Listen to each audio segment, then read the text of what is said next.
Snatch with the unbiased view.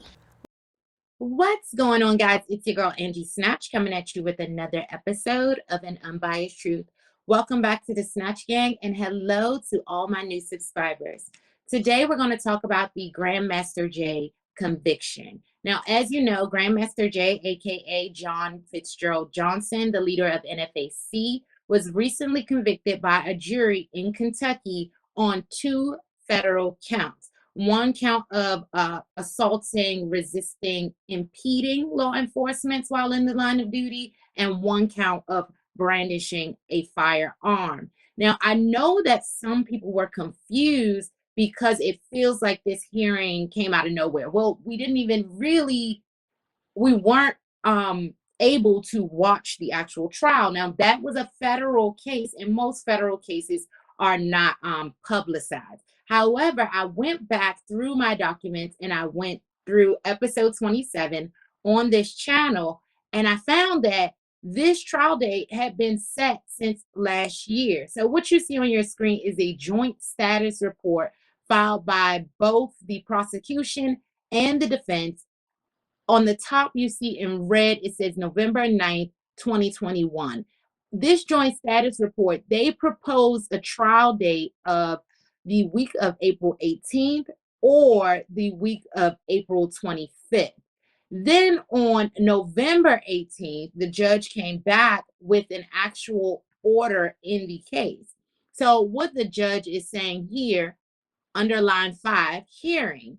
The final pretrial conference was set Monday, April 4th, 2022, and the trial was set April 25th, 2022 at 9 a.m. It was originally projected that this trial would go for 1 week, I believe, and they seem to be, in my opinion, they were pretty on track with how long it would take and then the jury coming back for a conviction. But his woes aren't over yet. At least his legal battle isn't over yet. But I want you guys to watch this clip of local Louisville area attorneys discussing, sidebar, I said Louisville, and Louisville is the right way to say it because I had a member of the Snatch Gang check me like, Angie, it's not Louisville, it's Louisville. So I want you to check out this clip from some Louisville attorneys, and I'll probably stop or come back. Militia group, now tied to Louisville, could spend more than 20 years in prison. Thanks for joining us tonight. I'm Tom Lally. A jury convicted John Johnson, better known as Grandmaster Jay, of assaulting, resisting, or impeding officers during the protests in 2020. Some wonder why these specific charges were chosen and what they'll mean for his sentencing. The WHAS 11 night team's Ford Sanders finds out. The conviction rate in U.S. District Court is not good for defendants. Generally, the conviction rate exceeds 90%. Grandmaster Jay, now a part of that statistic. He faced 2 counts after being indicted in December 2020. One was assaulting, resisting, or impeding officers engaged in official duty, as well as brandishing a firearm in relation to a crime of violence. They're basically... I wanted to stop for a second. This picture is in evidence in this case, and it really stood out to me. I know hindsight is 2020 because I didn't pick it up before. However, if you see next to Grandmaster Jay, to the left of him, there's a guy using like some sort of binocular or something to see who is actually on the roof, and Grandmaster Jay is pointing his weapon in the air. Now, this is the action that they are saying warrants the charges that have been filed against him, both the federal charges as well as the 5 counts of wanton endangerment. I kept thinking to myself, why did he choose to do that, right? Because he had meetings with officials and authorities on how to safely protest because they knew that the armed militia would be there. And as a leader, you set the standard. So if no one else knew how they needed to behave, or I think they discussed keeping the gun at low ready or something like that. If no one else knew, Grandmaster Jay as the leader did now. Now, like I said, 2020 is hindsight because this could have been a 5-second up down. We really don't know. Now, I don't know if in the actual trial that they showed a video that he was, scanning the area with his weapon. However, this still frame, in my opinion, doesn't give you a full picture of what was going on, because I can't tell you from that picture if it wasn't just him looking up, looking down, right? But this is the action that landed him in the hot water that he's in right now. Let me go ahead and finish. Levels of punishment in this statute. Level 1 is a misdemeanor. Level 2 is up to 8 years. He got the enhanced penalty of up to 20 years because this enhanced penalty requires whoever in the commission of acts described in subsection A uses a deadly or dangerous weapon. Thomas Clay is an attorney in Louisville and says with the way the law is written, the presence of the firearm led to why prosecutors chose the most serious of possible charges.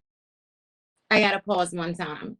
I'm sure the presence of the weapon gave them the reasoning to charge him. However, I need to stop saying however. Give me another word, guys. But I believe that it is the fact that he is John Fitzgerald Johnson. He's Grandmaster J, the leader of the NFAC. I'm sure they don't want any black militia to organize and rally in the way that Grandmaster J had the ability to do. Whether you feel like his ego led people astray or things like that, he had the ability to rally people. All right.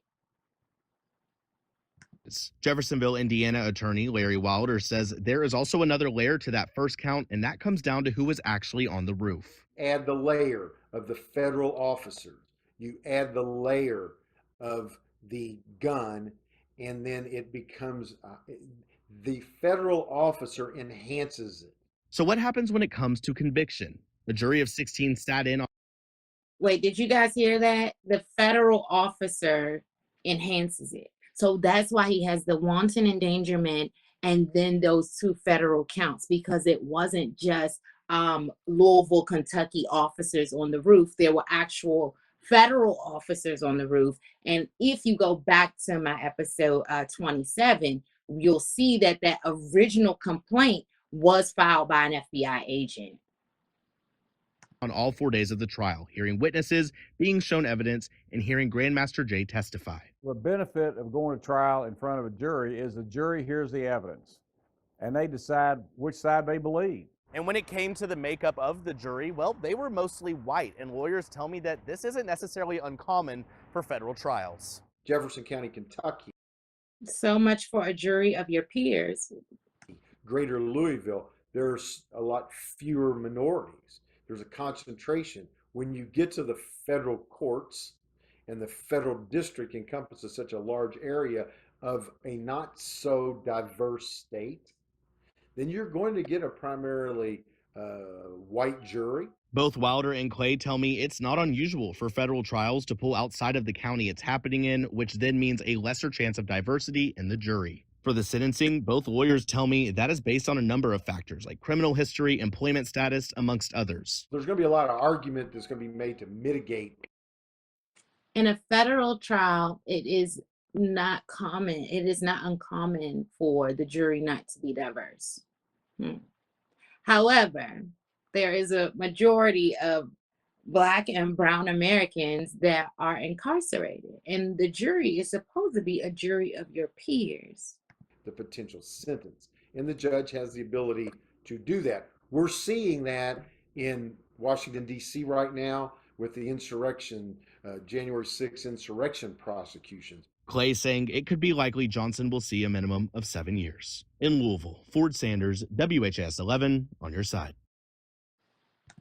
So they're saying that he can face up to 20 years in his sentencing in August, or a minimum of 7 years. Now, he has supposedly been taken into custody awaiting that sentencing. But like I told you guys, his legal issues are not done yet. And we will be able to see, I believe, on June 21st, he has his hearing, his pretrial conference at 11:30 a.m. He will have his pretrial conference in Louisville, Kentucky for those 5 counts of wanton endangerment. Now, I believe I will be able to stream this because these are the hearings that we have been streaming before.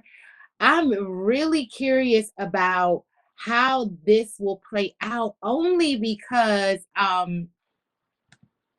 he almost is forced, in my opinion, he's almost forced to take the 5 counts of wanton endangerment to trial. Because I'm going to assume, and I'm going to assume that he will file an appeal in that conviction for those 2 federal counts.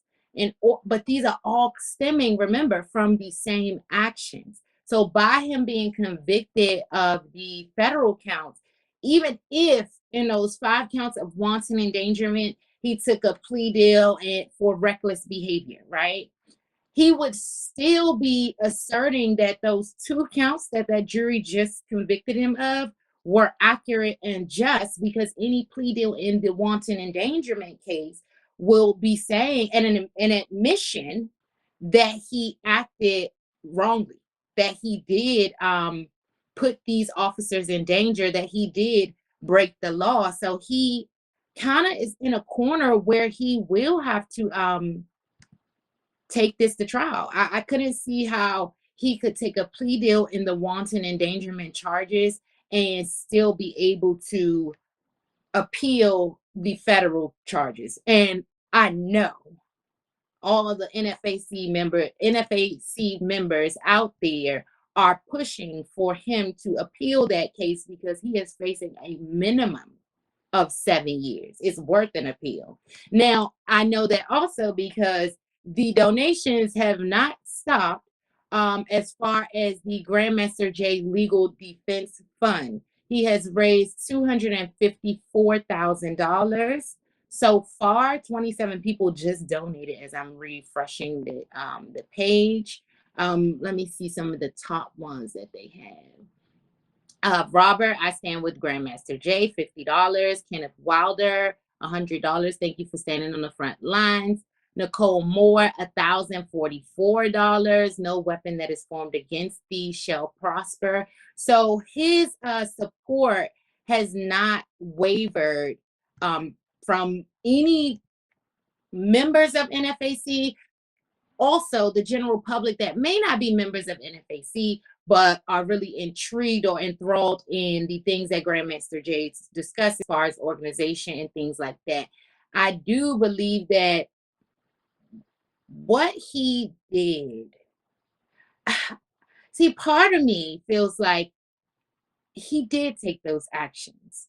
Then the other part of me feels like the government is also, how do I want to say this? The government is also trying to set an example, make an example out of him because of the simple fact that no one was hurt in this incident. He clearly, I don't believe, was arrested on the scene. So it feels retaliatory. That's what it feels like. It feels like the government has taken retaliatory actions against Grandmaster J. However, when you are a leader of a militia as he was, you have to have the forethought and the wit and the wherewithal to know that you're on their radar. He's been on their radar, honestly, for quite some time. I'm very shocked that he's facing a minimum of 7 years because remember, I had covered where they had in the evidence of him going on to Fort Bragg with a weapon, and when his wife was having an extramarital affair with another officer on Fort Bragg, that he went there, that went away. He didn't do any jail time for that, for bringing a weapon onto a military installation. But now he could possibly do 7 years. But one step at a time.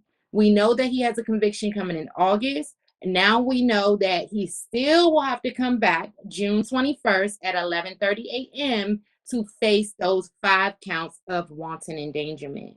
But you guys let me know what you think. Do you think that it is a possibility for him to take a plea deal in the wanton endangerment case and still have grounds to appeal this federal conviction that has now happened? Or do you think that he's forced to roll the dice and go to trial on the wanton endangerment? Because, you know, sometimes the federal government can just take the entire case and not separate the two. They wanted to make sure that one way or another, they, number one, got his weapons from him. Number two, tried to dismantle the NFAC. And number three, got a conviction to possibly keep him behind bars as long as they could.